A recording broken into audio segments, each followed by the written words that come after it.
اس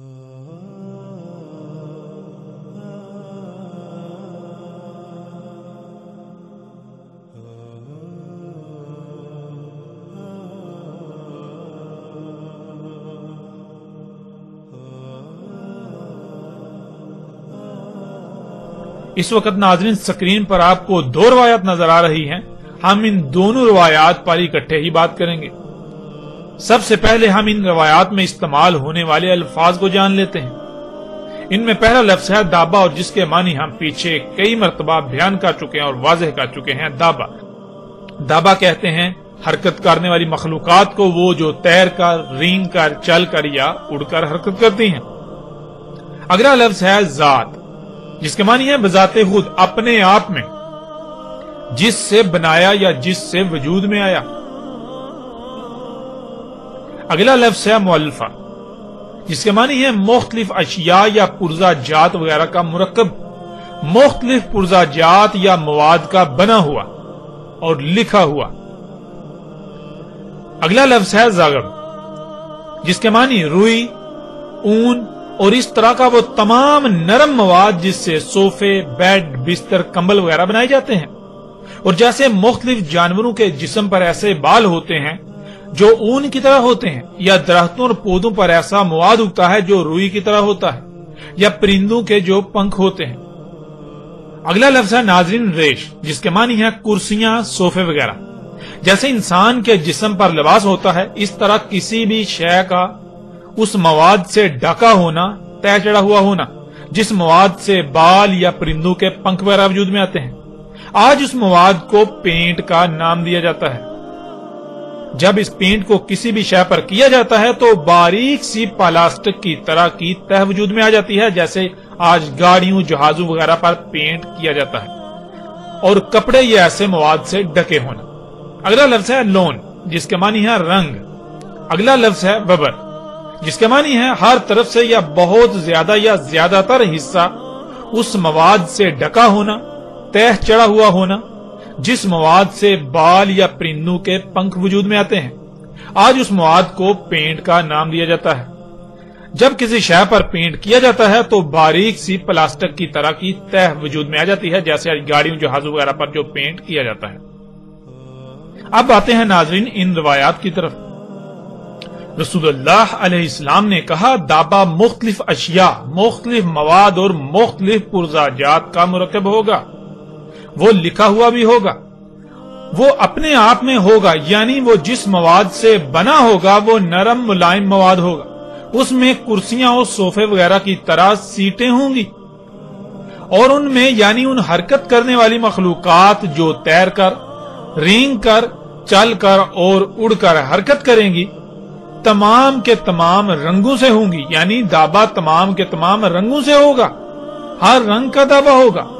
یعنی قرب قیام و سات ارض سے وجود میں آنے والا دابا ہر رنگ کا ہوگا. اس طرح ناظرین اگلی روایت میں دیکھیں، رسول اللہ علیہ السلام نے کہا دابا یعنی تیر کر، رینگ کر، چل کر اور اڑ کر حرکت کرنے والی مخلوقات جو قرب قیام و سات وجود میں آئیں گی، وہ اپنی ذات میں یعنی وہ جس مواد سے وجود میں آئیں گی وہ وبر ہوگا اور ریش ہوگا. یعنی اس میں نرم ملائم مواد والی کرسیاں اور صوفے وغیرہ کی طرح کی سیٹیں ہوں گی. وہ اس مواد کی تہ چڑھا ہوا ہوگا جس مواد سے بال وجود میں آتے ہیں، یعنی ہر طرف سے پینٹ کیا ہوا ہوگا، پینٹ کی تہ چڑھا ہوا ہوگا. دابا مختلف مواد، مختلف اشیاء اور کئی مختلف پرزہ جات کا مرکب ہوگا. اس میں ہر رنگ سے ہوگا، یعنی قرب قیام و سات نکلنے والا دابا ہر رنگ کا ہوگا. ناظرین یہ روایات ایسی ہیں جو چونکا کے رکھ دینے والی ہیں. ناظرین آپ غور کریں، یہ مخلوقات یعنی یہ جو انسان نے آج اپنے ہی ہاتھوں سے دابا خلق کیا اللہ کے دابا کے مقابلے پر، جنہیں آج آپ گاڑیاں، جہاز، ہیلی کاپٹر، شپ یہ نام دیتے ہیں، یہ دیکھیں یہ کس سے وجود میں آیا. یہ سب مخلوقات، یہ دابۃ الارض جو ہے یہ کس سے وجود میں آیا؟ کیا یہ اسی مواد سے وجود میں نہیں آیا جس کا ذکر محمد رسول اللہ علیہ السلام نے کیا؟ کیا اس کے اندر بالکل فرنیچر موجود نہیں ہے؟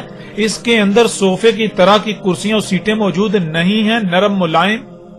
کیا اس کے اوپر پینٹ کی تہ نہیں چڑھی ہوئی، یعنی اس مواد کی تہ نہیں چڑھی ہوئی ہوتی جس مواد سے آپ کے جسم پر بال وجود میں آتے ہیں؟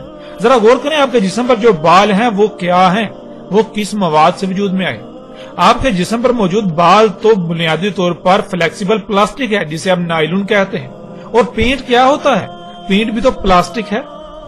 ناظرین غور کریں، اور حیران کن طور پر جس مواد سے آپ کے جسم کے اوپر بال وجود میں آتے ہیں بالکل وہی میٹیریل، وہی مواد خام تیل سے جب نکالا جاتا ہے تو اسے آپ پینٹ کا نام دیتے ہیں، اسے آپ پلاسٹک کا نام دیتے ہیں۔ تو ناظرین غور کریں، اس کے علاوہ دیکھیں رسول اللہ علیہ السلام نے کہا کہ دابا بنا ہوا ہوگا کس سے؟ دابا بہت سارے پرزا جات کا مرکب ہوگا، مختلف مواد ہوں گے، ان کا مختلف اشیاء کا مرکب ہوگا۔ اور ناظرین غور کریں، کیا ایسا ہی نہیں؟ حیران کن طور پر یہ ایجادات، یہ مخلوقات، یہ جو دابۃ الارض ہے، یہ گاڑیاں، یہ جہاز، یہ ان کو دیکھیں، یہ کیا واقعتاً پرزا جات کا مرکب نہیں ہے؟ ناظرین حیران کن طور پر یہ دابا مختلف پرزا جات کا مرکب ہے۔ ناظرین غور کریں، کیا محمد رسول اللہ علیہ السلام نے دابۃ الارض کی وضاحت میں کوئی کسر چھوڑی؟ ایسے ایسے الفاظ استعمال کیے کہ جو دہلا کے رکھ دینے والے ہیں۔ اور پھر ناظرین اس سے بڑی بات یہ کہ رسول اللہ علیہ السلام نے کہا کہ دابے میں ہر رنگ ہوگا، ہر رنگ کا دابا ہوگا، ہر رنگ کا، جتنے بھی رنگ ہیں ہر رنگ کا دابا ہوگا۔ اور ناظرین غور کریں، کیا یہ گاڑیاں ہر رنگ میں نہیں پائی جاتی؟ کالا، سرخ، سفید، نیلا، بلیو، یعنی ہر رنگ میں یہ گاڑیاں نہیں پائی جاتی؟ ہر رنگ میں دابا آج اپنی آنکھوں سے آپ دیکھ رہے ہیں۔ میں قربان جاؤں اپنے خلیل و مولا محمد رسول اللہ علیہ السلام پر، آج ان کے الفاظ کے عین مطابق جو کچھ انہوں نے اس وقت اپنی آنکھوں سے دیکھ کر کہا تھا، آج وہ سب کچھ ہمارے سامنے موجود ہے، آج وہ سب کچھ آپ کے سامنے موجود ہے، آج آپ اسی وقت میں موجود ہیں، آج وہ دابا آپ کے درمیان موجود ہے۔ آج آپ کتنے نازک اور خطرناک وقت میں ہیں، شاید ہی کسی کو اس کا ادراک ہو۔ عظیم تباہی آپ کے سروں پر منڈلا رہی ہے، لیکن اس کے باوجود لوگ ہیں کہ وہ اندھے کے اندھے ہیں، وہ اندھوں کی طرح چوپایوں سے بھی کم تر بنے ہوئے ہیں۔ جس کو اللہ سبحانہ وتعالی نے فساد کی آخری حد کہا، اسے آج موجودہ لوگ یا موجودہ انسان خوشحالی اور ترقی کا نام دیتے ہیں۔ جس دابا کا نکلنا انسان کے لیے خسارہ ہی خسارہ تھا، آج وہ نکل چکا، لیکن کسی کو کوئی فکر ہی نہیں۔ ناظرین مجھے نہیں لگتا کہ اس سے بھی واضح الفاظ کوئی اور ہو سکتے تھے اس دابۃ الارض کی وضاحت کے لیے، جو آج سے 14 صدیاں قبل محمد رسول اللہ علیہ السلام نے استعمال کیے۔ اس کے باوجود اگر کوئی ایمان نہ لایا اور عمل صالح نہ کیے تو اس پر اتمام حجت کے علاوہ کوئی دوسرا رستہ نہیں بچے گا، اور روز محشر اس کے لیے کوئی عذر نہیں ہوگا۔ آپ سکرین پر نظر آنے والی تصاویر میں دیکھ سکتے ہیں کہ جو محمد علیہ السلام نے کہا بالکل عین اسی طرح یہ دابا ہے، یہ اسی مواد سے وجود میں آیا۔ اس کے اندر نرم ملائم سیٹیں ہیں، یہ پینٹ کی تہ چڑھا ہوا ہے، یہ طرح طرح کے مختلف پرزا جات کا مرکب ہے، یہ مختلف مواد کا مرکب ہے، مختلف اشیاء کا مرکب ہے۔ حیران کن طور پر محمد علیہ السلام نے جو کہا بالکل ایک ایک لفظ آج سچا ثابت ہو چکا۔ اور یہاں ایک بار پھر ان لوگوں کو دعوت دی جاتی ہے اور ان سے سوال بھی کیا جاتا ہے کہ جو یہ کہتے ہیں کہ دابۃ الارض بنیادی طور پر ایک کیڑا ہے جو زمین سے نکلے گا قرب قیامت ساتھ، تو ان سے سوال ہے کہ کیا وہ کیڑا ہر رنگ میں پایا جائے گا؟ یعنی کہ وہ کیڑا تو دابا کیا ہے؟ دابا تو پوری ایک، جیسے وہ انگلش اسپیشیز کہتے ہیں، یعنی پوری ایک جنس ہے۔ اب دابا تو ایک پوری جنس ہے، جیسے آپ کہتے ہیں گائے ایک جنس ہے، آپ کہتے ہیں انسان، یہ بشر ایک جنس ہے۔ یعنی بشر کیا ہے؟ بشر تو ایک بہت بڑی تعداد میں مرد اور عورتیں ہیں۔ اس طرح آپ کہتے ہیں اگر بکری کہیں تو بکری کیا ہے؟ وہ ایک جنس ہے، یعنی بکریاں بکرے بہت بڑی تعداد میں۔ اس طرح دابا ایک جنس ہے، اس میں بہت بڑی تعداد میں ایسے اس طرح کی مخلوقات ہوں گی حرکت کرنے والی۔ تو ناظرین کیا جو ان کے عقائد و نظریات ہیں کیا وہ پورے اترتے ہیں؟ پھر کیا جس کو یہ دابا بنا کر بیٹھے ہوئے ہیں اور جس کو مرزا غلام احمد قادیانی نے دابا کہا، کیا وہ مختلف پرزاجات کا مرکب تھا؟ کیا وہ مختلف پرزاجات کا مرکب ہے؟ کیا وہ پینٹ کی تہ چڑھا ہوا ہے؟ کیا وہ اس کے اندر نرم ملائم صوفے اور کرسیاں اس طرح کی سیٹیں ہیں؟ ناظرین غور تو کریں، مرزا غلام احمد قادیانی کا جھوٹا ہونے میں تو ایک رائی برابر بھی شک نہیں رہتا، اور ان لوگوں کے جھوٹا ہونے میں کوئی رائے برابر شک نہیں رہتا جو آج بھی بازد ہیں کہ دعوت الارض یہ سواریاں نہیں ہیں بلکہ وہ کوئی کیڑا ہے یا وہ کوئی جانور نکلے گا۔ تو ان لوگوں کو غور کرنا چاہیے کہ وہ کس خطرناک اور نازک وقت میں موجود ہیں اور وہ کیا کر رہے ہیں۔ حق ہر لحاظ سے ان کے سامنے ہے۔ اس طرح ناظرین اگلی روایت میں دیکھیں، اس میں رسول اللہ صلی اللہ علیہ وآلہ وسلم نے کیا کہا؟ محمد رسول اللہ علیہ السلام نے کہا، دابات الارض یعنی ارض سے وجود میں آنے والا دابا اپنی ذات میں وبر ہوگا، یعنی وہ پینٹ کی تہ چڑھا ہوا ہوگا، اور اس کا راس یعنی اس کا بلند ترین مقام آسمان ہوگا۔ ناظرین آج جتنی بھی ایسی مخلوقات ہیں جو حرکت کرتی ہیں، تیر کر، رینگ کر، چل کر اور اڑ کر، مگر وہ پانی سے نہیں ارض سے وجود میں آئیں، تو غور کریں کیا ان کے اوپر پینٹ کی تہ چڑھی ہوئی ہے؟ اور غور کریں ان میں سے جو بلند یعنی کہ دابت الارض کا جو بلند ترین مقام ہے، کیا وہ آسمان نہیں ہے؟ ان میں سے جو ہوا میں اڑتی ہیں مخلوقات جنہیں آپ جہاز کہتے ہیں، ہیلی کاپٹر کہتے ہیں، کیا اس کا بلند ترین مقام آسمان نہیں، فضا بلندی نہیں؟ ناظرین حقیقت ہر لحاظ سے آپ کے سامنے ہے۔ آج آپ اپنی آنکھوں سے دیکھتے ہیں کہ اس دابا میں سے کچھ تو زمین پر چلتے ہیں، رینگتے ہیں، اور کچھ جو ہے وہ سمندروں میں تیرتے ہیں، اور کچھ جو کہ اس کا بلند ترین مقام ہے وہ آسمان میں ہے، یعنی خلا میں زمین سے بلند تھا۔ اس طرح ناظرین اگلی روایت دیکھیں، رسول اللہ علیہ السلام نے کہا، دابا کا بلند ترین مقام پہنچے گا بادلوں کو۔ ناظرین اس روایت سے بھی کوئی شک رہ جاتا ہے دابا کو پہچاننے میں؟ دابت الارض جو ارض سے وجود میں آئے گا قرب قیام الساعۃ، ان مخلوقات کا جو بلند ترین مقام ہوگا، ان میں سے یعنی جو بلند مقام ہوگا ان کا، وہ کون سا ہوگا؟ وہ بادلوں کو پہنچے گا۔ تو ناظرین غور کریں، کیا یہ جہاز، یہ ہیلی کاپٹر کیا بادلوں کو نہیں پہنچتے؟ حقیقت ہر لحاظ سے آپ کے سامنے ہے۔ اس طرح ناظرین اگلی روایت، رسول اللہ علیہ السلام نے کہا، دابا انہیں زخمی کرے گا، ٹکریں مار کر چوٹیں لگائے گا، انہیں گہرے زخم لگائے گا، انہیں جسمانی نقصان پہنچائے گا۔ ناظرین اب سوال یہ پیدا ہوتا ہے کہ آج کیا آپ اپنی آنکھوں سے یہ سب ہوتا ہوا نہیں دیکھ رہے؟ روزانہ سینکڑوں نہیں بلکہ ہزاروں کی تعداد میں دنیا بھر میں لوگ گاڑیوں وغیرہ کے حادثات میں شدید زخمی ہوتے ہیں، اور ان میں سے کچھ تو بچ جاتے ہیں اور کچھ موت کا شکار ہوتے ہیں۔ ناظرین غور کریں، کیا یہ دابا لوگوں کو ٹکریں نہیں مار رہا؟ ناظرین غور تو کریں، یہ گاڑیاں ٹکریں نہیں مار رہی، ایکسیڈنٹس، حادثات نہیں ہو رہے ان سے، یہ دابا لوگوں کو چوٹیں نہیں لگا رہا، انہیں زخمی نہیں کر رہا ٹکریں مار کے۔ ناظرین حقیقت آپ کے سامنے ہے۔ ناظرین اس قدر وضاحت کے باوجود بھی دابا کے بارے میں کوئی شک رہ جاتا ہے؟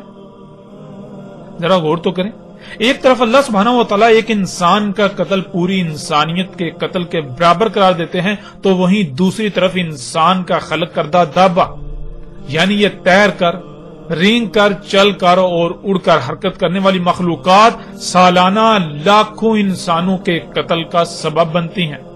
یہ دابا لاکھوں کو یتیم کرتا ہے، لاکھوں کو بیوہ کرتا ہے، لاکھوں ماؤں کی گودیں اجاڑ دیتا ہے، اور نہ جانے کتنی ہی تعداد میں لوگوں کو زخمی کر رہا ہے، اپاہج و مفلوج کر دیتا ہے۔ لیکن اس کے باوجود ہر کوئی انسان اسے اپنے لیے مسیحا یعنی فائدہ مند اور سہولت ہی تصور کرتا ہے، سہولت ہی سمجھ رہا ہے، فائدہ مند سمجھ رہا ہے، اور اس لیے کیونکہ وہ صرف اس کا ایک ہی رخ دیکھتا ہے۔ یہی تو ناظرین دجل ہے، یہی تو دجال ہے۔ جو دنیا اور آخرت تباہ کر رہا ہے، لیکن اس کے باوجود وہ لوگوں کو مسیحا نظر آ رہا ہے۔ ناظرین ذرا تصور کریں، آپ کا بیٹا، بیٹی، ماں، بہن یا بھائی وغیرہ اس دابا کی ٹکر سے موت کا شکار ہو جائے تو آپ کو کیسا لگے گا؟ کیا آپ کو تب بھی یہ دابا مسیحا ہی نظر آئے گا؟ نہیں، بالکل نہیں۔ یہی فرق ہے ناظرین، آج پوری دنیا میں خوراک ہے ہی خبیث جسے کھا کر انسان خود غرض ہو چکے ہیں۔ کوئی بھی ایسا نہیں کہ جو خود کو دوسرے کی جگہ پر رکھ کر اس کا دکھ درد محسوس کرے۔ جب اپنے سر پر پڑتی ہے تب ہی کچھ نظر آتا ہے، ورنہ آج تقریباً سب کے سب ہی اندھے اور بہرے ہو چکے ہیں، سب کے دل مردہ ہو چکے ہیں، سب کے دل اندھے ہو چکے ہیں۔ اس کے علاوہ اگر صرف اس بات پر غور کر لیا جائے کہ اس دابا کی صرف تخلیق سے ہی کائنات میں کتنی مخلوقات کے حقوق پامال ہوتے ہیں، کتنی بڑی سطح پر فساد ہوتا ہے، کتنی مخلوقات کا قتل ہوتا ہے، تو انسان کے رونگٹے کھڑے ہو جائیں۔ لیکن اس کا ادراک یوم القیامت کو ہی ہوگا۔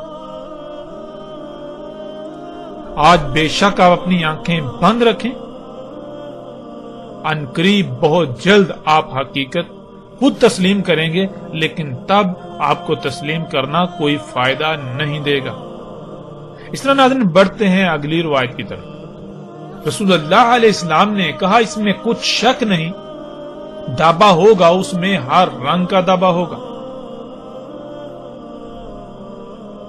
اور ناظرین آج آپ اپنی آنکھوں سے یہ سب کچھ دیکھ رہے ہیں، کیا یہ دابا ہر رنگ میں موجود نہیں ہے؟ ذرا غور تو کریں۔ بڑھتے ہیں ناظرین اگلی روایت کی طرف، اور یہ روایت ایسی ہے جو آپ کو دہلا کر رکھ دے گی، آپ کے رونگٹے کھڑے کر دے گی۔ سب سے پہلے حسب سابق اس روایت میں استعمال ہونے والے الفاظ کو جان لیتے ہیں۔ ان میں سب سے پہلا لفظ دابا، جس کے معنی آپ جانتے ہیں۔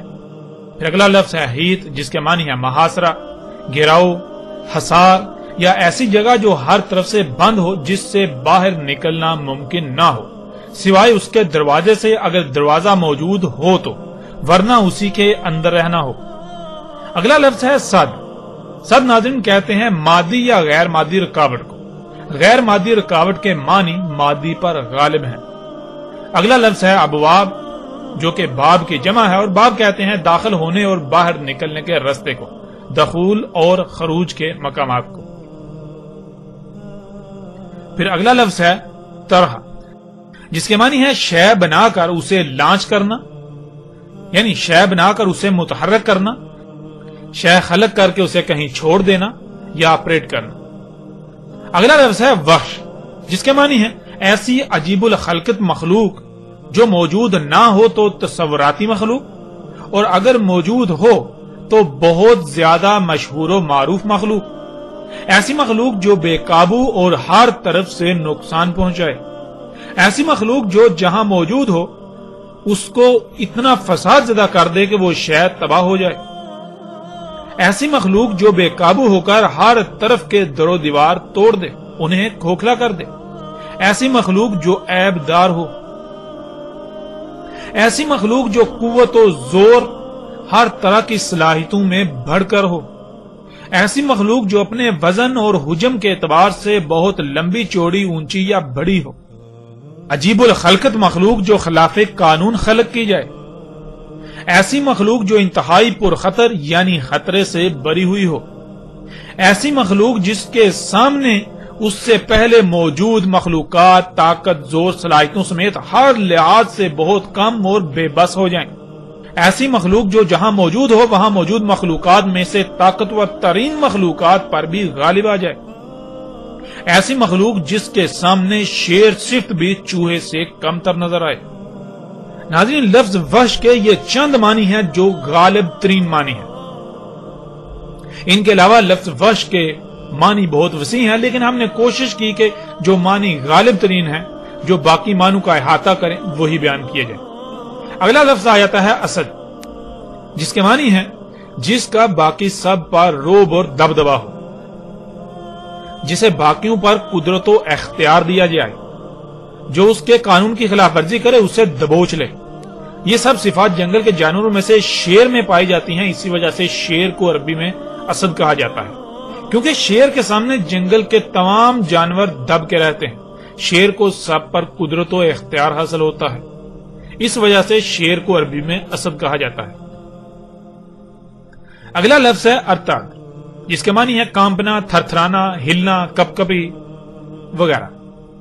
پھر اگلا لفظ ہے سلطان، جس کے معنی ہے کسی شے میں یا اس پر اثر انداز ہونے کا اختیار، اختیارات منتقل کرنا، کمانڈ، بالادستی، اثر و رسوخ، طاقت، قوت، خود مختاری، سلطنت، حکومت، گرفت، مہارت، کسی شے پر اثر انداز ہونے کا مکمل اختیار، غیر منصفانہ استعمال، مطلق العنانیت، آمرانہ پن، حکم دینے کا اختیار، اطاعت کروانے کی قدرت، غلبہ پانا، جانچ پڑتال، دبنگ پن، بادشاہی، کسی شے کو سیاسی نظام کے ذریعے اپنے تابع رکھنا، سیاسی اختیار وغیرہ.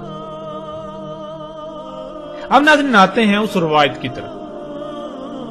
رسول اللہ علیہ السلام نے کہا میری امت کی مثال اور دابا کے نکلنے کے وقت کی مثال اس وقت کی سی ہے کہ ایک ایسی تعمیر کی جائے اور بلند کی جائے کہ وہ محاصرہ، گراؤ یا حصار وغیرہ بن جائے، اور اس کے تمام داخلی و خارجی مقامات پر رکاوٹیں کر دی جائیں، یعنی وہ بند کر دی جائیں، اور خلق کر کے تمام وحش اس میں متحرک کر دیے جائیں، یعنی چھوڑ دیے جائیں.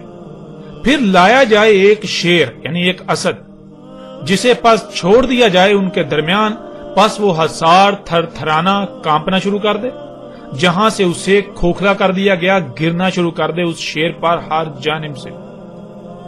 دابا نکلے گا تو بالکل یہی مثال میرے غلام امتی کی ہوگی، کوئی ایک بھی نہیں بھاگ پائے گا اس سے مگر اس کے درمیان لا چھوڑا جائے گا، اور اس کے لیے یعنی دابا کے لیے ہے سلطان ہمارے رب عظیم سے. ناظرین، رسول اللہ علیہ السلام نے بہت ہی لرزا دینے والی مثال بیان کی.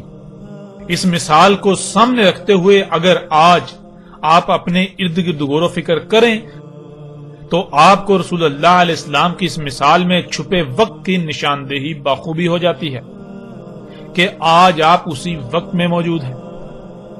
ناظرین، جیسے آپ کوئی بڑی سی عمارت تعمیر کریں جو ایک گنبد کی مانند ہو، ہر طرف سے بند ایک حصار ہو، بالکل ایک حصار کی مانند بلند، آپ اس پر چڑھ بھی نہ سکیں.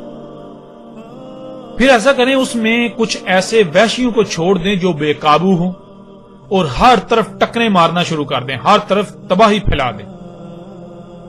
اور پھر ایسا کریں کسی ایسے کو بھی اس میں داخل کر کے اس کے باہر نکلنے کے دروازے رستے بند کر دیں جو بہت طاقت والا ہو، یعنی ایسا جس کی مثال یعنی جیسے جنگل میں تمام جانوروں میں شیر جو ہوتا ہے سب اس سے کانپتے ہیں، سب اس سے ڈرتے ہیں، وہ قوت اختیار طاقت میں سب سے بڑھ کر ہوتا ہے، بالکل ایسے کسی کو پھر لا کر اس میں اس عمارت کے اندر چھوڑ دیں ان وحوش کے درمیان. تو ناظرین غور کریں اس کی حالت کیا ہوگی.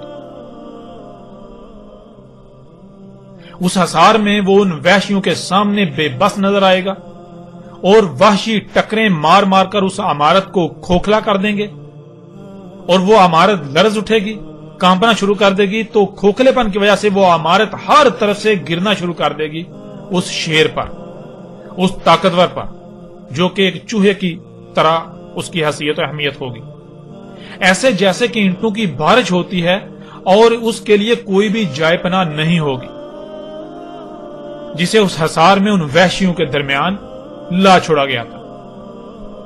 خواہ وہ کتنا ہی طاقتور کیوں نہ ہو، وہ ان کے سامنے بے بس و مجبور ہوگا. سبحان اللہ، اللہ اکبر. محمد رسول اللہ علیہ السلام نے کتنی ہی زبردست مثال دی، اس سے بڑھ کر احسن مثال کوئی اور ہو ہی نہیں سکتی جو اللہ کے نبی نے اس وقت بیان کر دی، جس وقت ایسے حالات و واقعات کو بیان کرنے کے لیے الفاظ ہی موجود نہ تھے. لیکن جس احسن انداز سے رسول اللہ علیہ السلام نے یہ مثال بیان کی، اس سے بالکل ایسے لگتا ہے جیسے کہ وہ اس دور میں موجود ہوں اور ان سارے حالات کو اپنی آنکھوں سے دیکھ کر اس کے بعد الفاظ کا انتخاب کر کے مثال بیان کی جائے یا مثال بیان کی ہو. قرآن میں اللہ سبحانہ و تعالیٰ نے بار بار اپنی آیات میں غور و فکر کرنے کا حکم دیا. جب غور و فکر کریں تو پتہ چلتا ہے کہ اللہ سبحانہ و تعالیٰ نے بالکل واضح قرآن میں بتا دیا کہ اللہ سبحانہ و تعالیٰ نے زمین پر سب کا کیسے محاصرہ کیا ہوا ہے، کیسے گھیراؤ کیا ہوا ہے، یعنی حصار قائم کیا ہوا ہے۔ اللہ سبحانہ وتعالی نے جہاں ہر شے اور اپنے علم سے محاصرہ کیا ہوا ہے تو وہیں زمین کے گرد تہ در تہ 7 پردے بنا کر بھی محاصرہ کیا ہوا ہے، جسے آپ سکرین پر دیکھ سکتے ہیں۔ جیسے انسان کو گرم سرد موسمی اثرات سے بچنے کے لیے لباس کی ضرورت ہوتی ہے، بالکل اسی طرح اللہ سبحانہ وتعالی نے زمین کو بھی لباس پہنایا ہوا ہے۔ زمین کی مقناطیسی قوت ہے اور زمین کے گرد گیسوں کی 7 تہیں ہیں، جنہیں اللہ سبحانہ وتعالی نے زمین کے ساتھ آسمان بھی کہا۔ زمین کی مقناطیسی قوت اور یہ گیسوں کے 7 تہ در تہ حصار، یہ تہیں زمین کے گرد اللہ سبحانہ وتعالی کا حصار ہیں۔ اسی حصار کے اندر انسان زندہ رہ سکتا ہے۔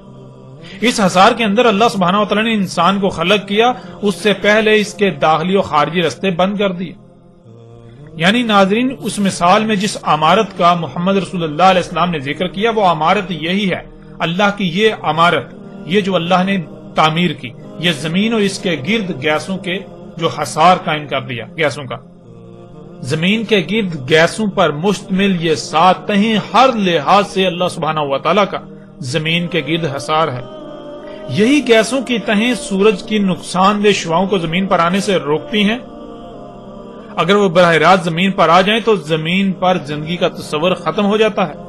سورج سے اٹھنے والے آگ کے طوفان انہی تہوں کی وجہ سے زمین پر نہیں آ پاتے، ورنہ ایک لمحے سے بھی کم وقت میں زمین پر سب کچھ جل کر راکھ ہو جائے۔ یہی حصار زمین پر بخارات کی شکل میں اوپر اٹھنے والے پانی کو باہر خلا میں جانے سے روکتا ہے، اور پھر وہ پانی واپس زمین پر بارش کی صورت میں اترتا ہے۔ یہی گیسوں کی تہیں یعنی یہی حصار لا تعداد پتھروں و شہابیوں کو زمین پر آنے سے روکتا ہے، ورنہ زمین پر ہر شے تباہ ہو جائے۔ اس کے علاوہ اگر ان پر لکھا جائے یا ان پر بات کی جائے، اس حصار پر بات کی جائے تو ایک وسیع بات کی جا سکتی ہے۔ ہمارا مقصد اللہ سبحانہ وتعالی کے بنائے ہوئے اس حصار کو سمجھنا ہے، جسے محمد رسول اللہ علیہ السلام نے ایک مثال سے یعنی ایک عمارت سے تشبیہ دی۔ پھر ناظرین، اللہ سبحانہ وتعالی نے زمین کے اندر بھی انتہائی پیچیدہ نظام بنا دیا، اور اس طرح زمین کے اوپر بھی انتہائی پیچیدہ نظام بنا دیا۔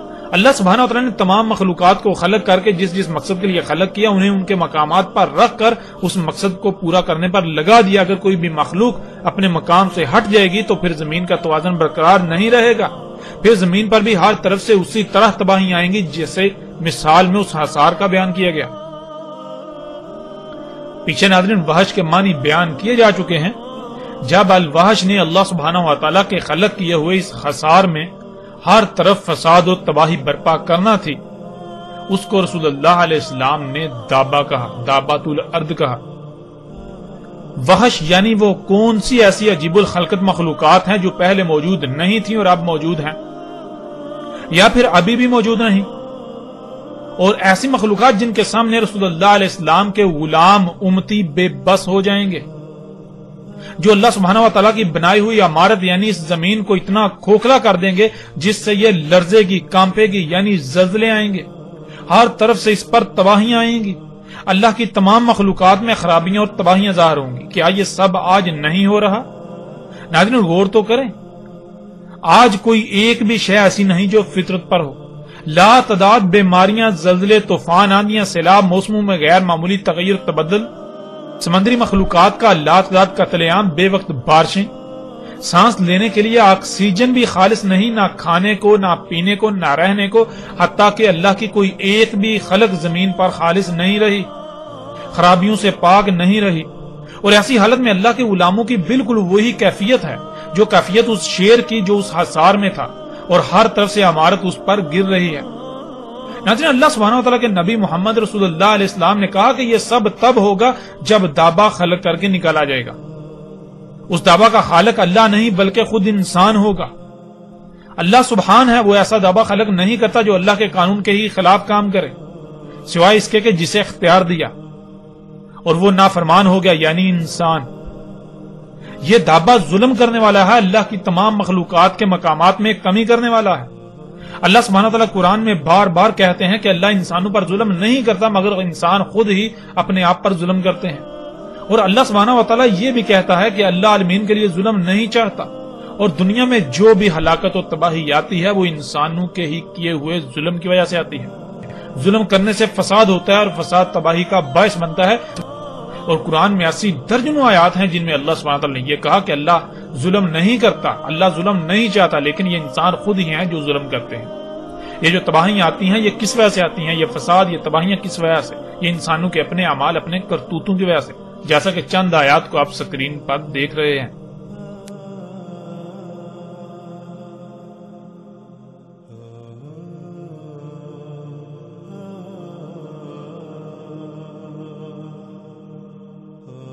اب ناظرین غور کریں، الوحش یعنی عجیب الخلقت مخلوقات جو محمد رسول اللہ علیہ السلام کے دور میں اور آج سے کچھ ہی عرصہ پہلے کوئی وجود نہیں رکھتی تھی، جو کہ آج موجود ہیں اور ہر طرف موجود ہیں، جو بہت مشہور و معروف ہیں، اتنی واضح ہیں جیسے دن کے وقت سورج جسے دیکھنے سے آنکھیں چلے آ جائیں.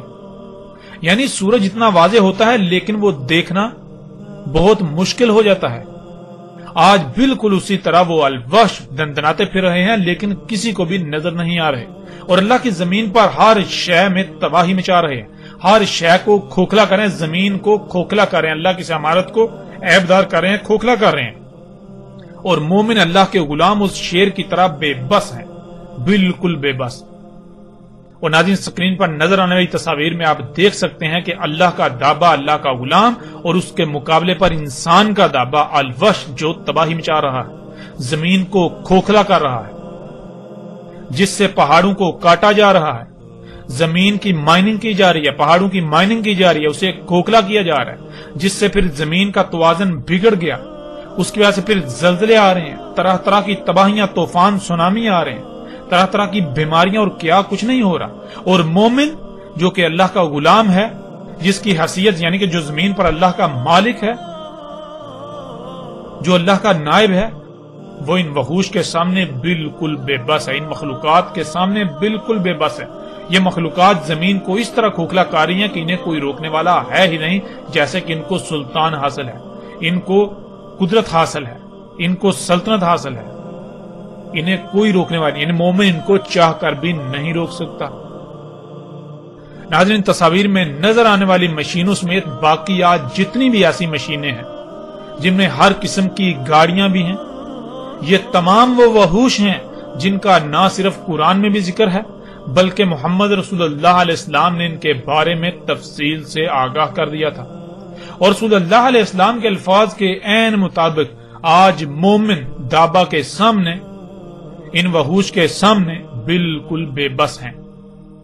ان وحوش نے، دابا نے اللہ کی بنائی ہوئی اس عمارت زمین کو ہر طرف سے اتنا کھوکھلا کر دیا کہ یہ عمارت آج ہر طرف سے گر رہی ہے. زلزلے، سیلاب، طوفان، بیماریاں، زمین کا دنسنا، مصائب، تکالیف، جنگ و جدل سمیت ہر طریقے اور ہر طرف سے اللہ کی عمارت گر رہی ہے، تباہیوں کا شکار ہے. اور مومن اس شیر کی طرح بے بس ہیں جو ان وحوش کے درمیان لا کر چھوڑ دیا گیا اور عمارت کا دروازہ بند کر دیا گیا. اگر کوئی مومن ہو تو اسے اس کا بخوبی ادراک ہے. یہ تھا ناظرین زمین سے نکلنے والا دابا. یہ اس وقت نکلنا تھا جب قول واقع ہونا تھا، اور پیچھے ہم گزشتہ ایک ساعت میں ہر لحاظ سے کھول کھول کر واضح کر چکے کہ قول تو کب کا واقع ہو چکا. اللہ سبحانہ و تعالیٰ نے اپنا سارے کا سارا دابا پانی سے خلق کیا، لیکن اس دابا نے قرب قیام الساعت جس نے وجود میں آنا تھا، اس نے ارض سے یعنی زمین سے، زمین کے عناصر سے وجود میں آنا تھا.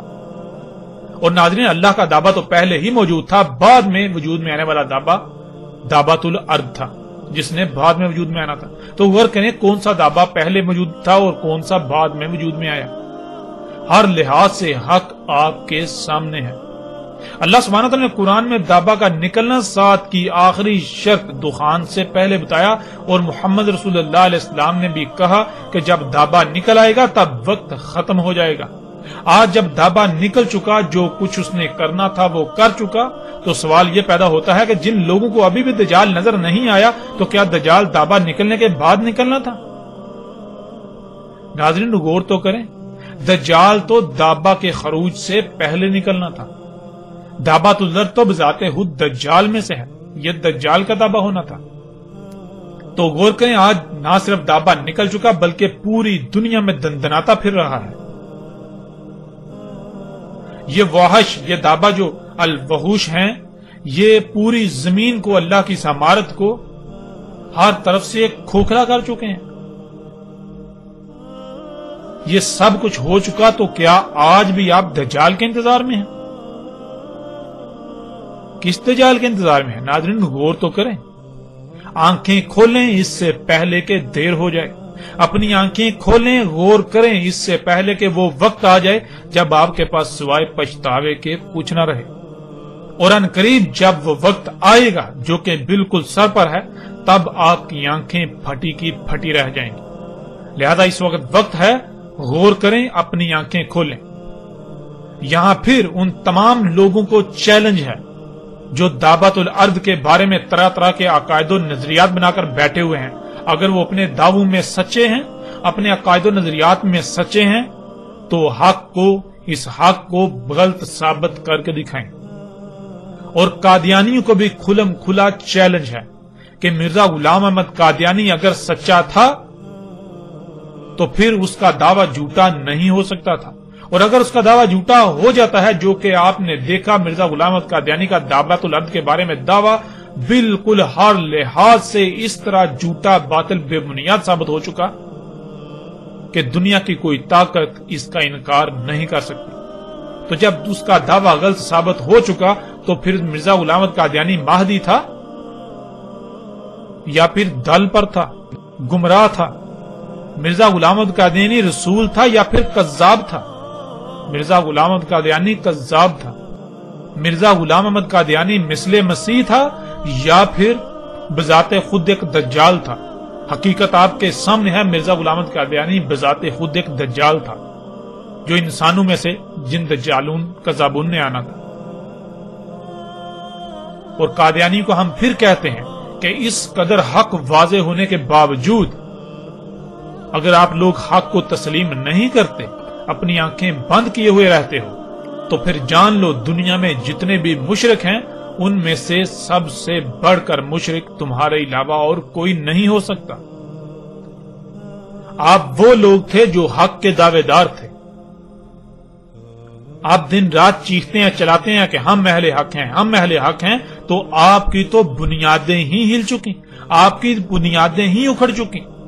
آپ کی بنیاد ہم نے الحمدللہ ہر لحاظ سے اکھاڑ کر رکھ دی، اور جیسے جیسے آگے بڑھیں گے تو مزید ہر لحاظ سے نہ صرف حق واضح ہوگا بلکہ آپ کی حقیقت بھی، اور باقی آپ ہی کی طرح کے جتنے بھی فرقے، گروہ جتنے بھی ہیں، ان سب کی حقیقت بھی پوری دنیا پر، سب پر، ان پر بھی ہر لحاظ سے کھل کر واضح ہو جائے گی۔